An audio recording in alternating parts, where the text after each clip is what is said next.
వందనాలండి. అయ్యగారికి అమ్మగారికి వందనాలు. సహోదరుడు దుర్గా ప్రసాద్ అన్నవారి కూడా వస్తున్నారండి. మరి సహోదరికి మరి ఇటువే విపరీతమైన కడుపు నొప్పి వస్తూ ఉండదంటండి. మరి సహోదరు వచ్చి మరి ఇంటికి తగిలి వేస్తారంట, తగ్గిందంటే మళ్ళీ ఎక్కువగా వస్తుంటే కనుక మరి బాబుని మరి శనివారం ఇక్కడ తీసుకొచ్చారంటండి. మరి సండ్రి గారు చేత మాట్లాడి మరి ప్రార్థన చేయించారంటండి. మరి వారాలు చెప్పారంటే వారాలు వస్తాను కానీ మరి ఆ నొప్పి తగ్గిపోయి మంచి ఆరోగ్య దేవుడు ఇచ్చారంటండి. అదేవిధంగా మరి మెడ మీద మరి కంటి కింద వచ్చినాయి అంటే ఆపరేషన్ చేయించారంటే వరకు అంటే మళ్ళా వచ్చినాయి అంట. మరి మళ్ళా వస్తే ఇక్కడికి వచ్చిన తర్వాత తండ్రి గారు ప్రార్థన చేయించుకొని మరి ఇక్కడి నుంచి తీసుకెళ్ళి తైలు రాస్తే ప్రభా స్వస్థపరిచే సదలో సాక్షి చెప్తాను అనుకున్నారంట. మరి గంటలు కూడా కరిగిపోయినాయి అంటండి. మరి అలాగే వాళ్ళ నాన్నగారికి పనిచేస్తానికి ఆ కంటి మీద మరి పార తగిలిందంటే ఆపరేషన్ పడదని చెప్పారంట.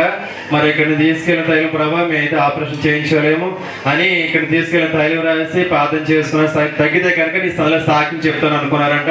మరి ఆపరేషన్ లేకుండా కన్ను స్వస్థపరిచి దేవుడు కార్యం చేశారంటండి. మరి మందిరాలు రాక మరి నూతన గృహం కూడా కట్టుకోవడం దేవుడు కూడా చూపారంటండి. మరి 4 కార్యాలు కుటుంబ దేవుడు చేస్తారండి. దేవుడి సాక్ష్యం దీవించి ఆచరించారు.